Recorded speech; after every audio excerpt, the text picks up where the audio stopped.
વરસાદ ખેરગાંવ વલસાડમાં 2.5 ઇંચ વરસાદ, નાના પોંજા વીરપુરમાં 2.5 ઇંચ વરસાદ, સંતરામપુર ફતેપુરામાં 1.5 ઇંચ વરસાદ, ધરમપુર વાંસદા સંખેડામાં 1 ઇંચ વરસાદ, વઘઈ ધોલેરામાં 1 ઇંચ વરસાદ નોંધાયો હોવાની જાણકારી છે। તો હાલમાં જે રીતની આગાહી હતી તે પ્રમાણેનો વરસાદ અલગ અલગ વિસ્તારોમાં જોવા મળી રહ્યો છે। ખાસ કરીને દક્ષિણ ગુજરાત અને કેટલાક ઉત્તર ગુજરાતના વિસ્તારો છે કે જ્યાં આગળ વરસાદ નોંધાયો છે। પાટણ જિલ્લામાં પણ સતત બીજા દિવસે બપોર બાદ વરસાદની એન્ટ્રી થઈ। હારીજ તાલુકામાં ધોધમાર વરસાદ, હારીજ તાલુકાના ગ્રામ્ય વિસ્તારમાં ભારે પવન સાથે વરસાદ આવ્યો છે। હારીજ, ચંદ્રુમણા, બોરતવાડા, અડિયા, કુરેજા સહિતના પંથકમાં વરસાદ થયો છે। વરસાદ વરસતા ઉકળાટથી પણ લોકોને મળી છે રાહત। તો લાંબા સમયથી જે ઉકળાટનો માહોલ હતો તે હાલમાં ઠંડક જોવા મળી રહી છે। કેટલાક રસ્તાઓ એવા થયા છે કે જ્યાં આગળ ભારે વરસાદને કારણે જળમગ્નની પરિસ્થિતિનું નિર્માણ થયું હોય।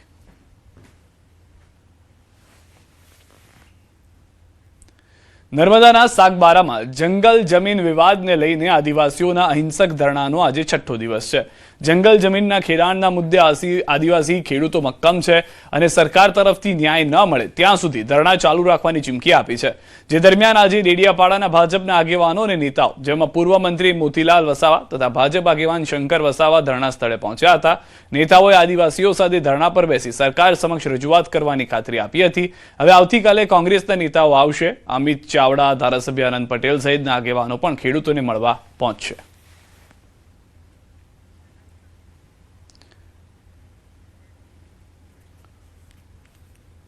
મળી છે સાગબારાની અંદર અને નવી વસતમાં ઉમરપાડા તાલુકાની નવી વસતમાં એના 14 સનદ બધી કુલ ટોટલે 28 સનદ મળી છે અને અમને એવું કહેતા છે કે તમારો દાવા અરજી નોકલી છે એમ કહેતા છે।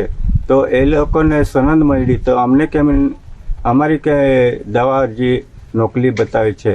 અમે ધરણા પર બેઠા છે અને આજથી 6 દિવસ થઈ ગયો છે। ખોપી ગામે ખેતરાળીમાં અમે બેઠા છે। અહીંયા વધુ માહિતી ન્યૂઝ 18 સમાચાર દીપક પાસેથી મેળવીશું। દીપક, ભાજપના પણ કેટલાક આગેવાનો પહોંચ્યા છે પરંતુ હજી પણ એ મુદ્દાનું નિરાકરણ નથી આવી રહ્યું। બિલકુલ, ખાસ વાત કરીએ તો છેલ્લા 6 દિવસથી જે સાગબારાના જંગલ જમીનનો જે મુદ્દો છે વધુ ને વધુ ઉગ્ર બનતો જાય છે। કારણ કે જે આદિવાસીઓ છે પોતાના હકને લઈને સરકાર સામે હવે લડી લેવા તૈયાર છે। કારણ કે જંગલ જમીન જે પોતાના હક છે જો ના કરે તો એમને રોજગારી પૂરી થઈ જાય એમ છે।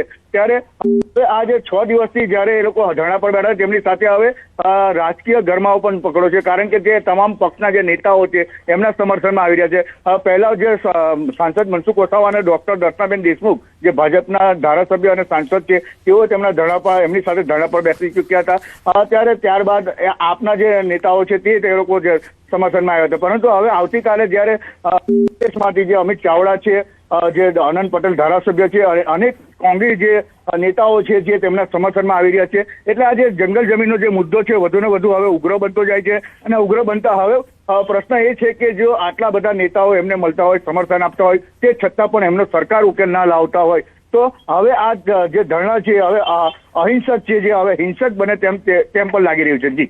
જી આભાર સમગ્ર માહિતી બદલ। ભાવનગરમાં 2 દિવસ બાદ ફરી સમરસ હોસ્ટેલમાં હોબાળો થયો છે। સરકારી સમરસ બોયઝ હોસ્ટેલની બેદરકારીએ વિદ્યાર્થીઓમાં રોષ જગાવ્યો છે। ભોજનમાંથી ઈયળ નીકળતા વિદ્યાર્થીઓમાં રોષ ફાટી નીકળ્યો હતો। 2 દિવસ અગાઉ ગર્લ્સ સમરસ હોસ્ટેલમાં પણ ભોજન મુદ્દે હોબાળો થયો હતો।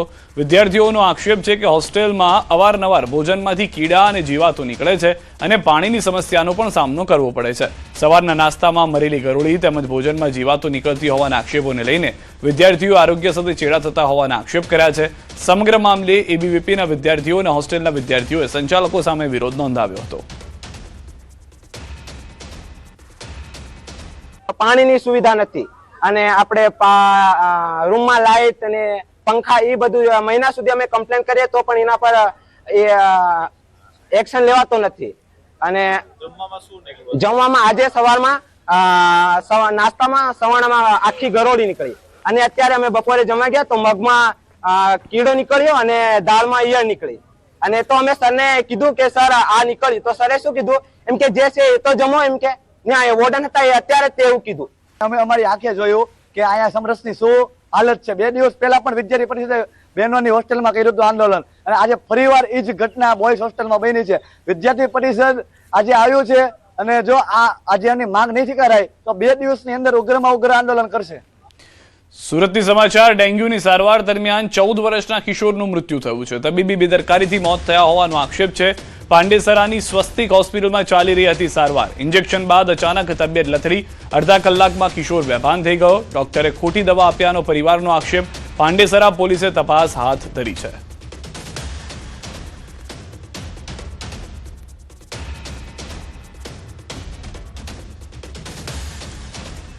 शाम तक तो ठीक था, फिर जैसे वो इंजेक्शन दिया तो टट्टी पेशाब उसका दोनों छूट गए और फिर ऐंठना चालू हुआ और आधा घंटा बाद वो बेहोश हो गया, फिर बेहोश ही रह गए. भाई मेरे को लगता है उसका लास्ट इंजेक्शन जो है उसमें हाईवी डोज दे दिया या तो उसने एक्सपायर डेट का इंजेक्शन दे दिया. આણંદના તત્કાલીન ડેપ્યુટી કલેક્ટર કેતકી વ્યાસની એસીબીએ અપ્રમાણસર મિલકત રાખવાના ગુનામાં ધરપકડ કરી. એસીબી દ્વારા વર્ષ 2023થી શરૂ કરાયેલી તપાસમાં ચોંકાવનારો ઘટસ્ફોટ થયો છે, જેમાં કેતકી વ્યાસ પાસે તેમના કાયદેસરના પગાર કરતા 68.84 ગણી વધુ એટલે કે 3 કરોડ રૂપિયાથી વધુની સંપત્તિ છે. આ કરોડોની વધારાની સંપત્તિ અંગે તેઓ એજન્સી સમક્ષ કોઈ જ ઘટસ્ફોટ કરી શક્યા ન હતા. સેશન્સ કોર્ટ અને હાઈકોર્ટ દ્વારા તેમની આગોતરા જામીન અરજી ફગાવી દેવામાં આવતા એસીબીએ કાર્યવાહી તેજ કરી. અમદાવાદ ક્રાઇમ બ્રાન્ચની મદદથી લોકેશન ટ્રેસ કરીને શેલા વિસ્તારમાં આવેલી તેમની બહેનના ઘરે છુપાયેલા કેતકી વ્યાસની એસીબીએ ધરપકડ કરી હતી.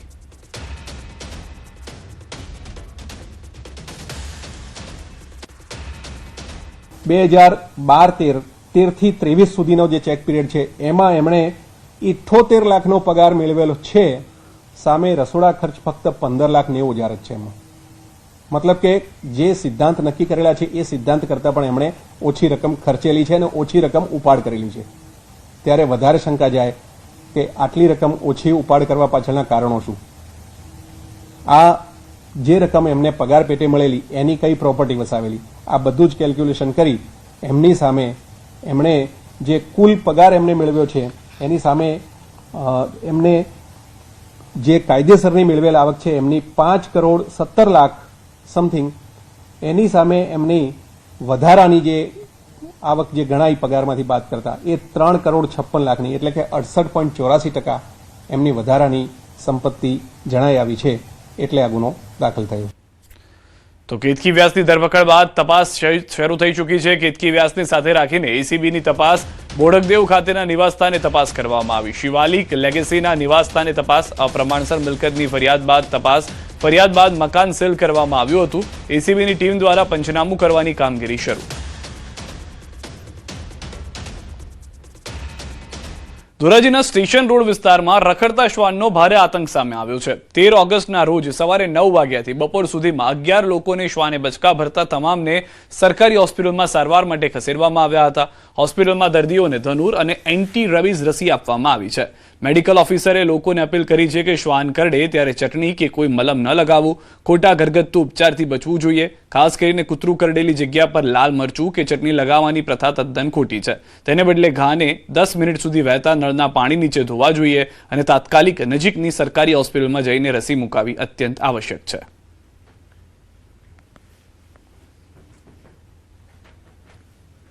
ધોરાજી સરકારી હોસ્પિટલ ખાતે સવારે 9 વાગ્યાથી અત્યાર સુધીમાં ટોટલ 11 લોકો કૂતરું કરડવાની ફરિયાદ જોડે આવેલ છે. જેને પૂછતા એવું જણાવેલ છે કે ધોરાજી સ્ટેશન રોડ પર બધાને કૂતરું કરડેલ છે.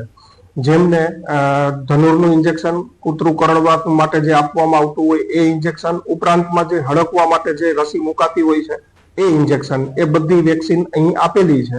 ત્યારે નજીકની સરકારી હોસ્પિટલ ખાતે કૂતરું કરડવાની જે વેક્સિન હોય છે એ મુકાવી જોઈએ. ઉપરાંતમાં લોકોમાં જે કૂતરું કરડેલી જગ્યા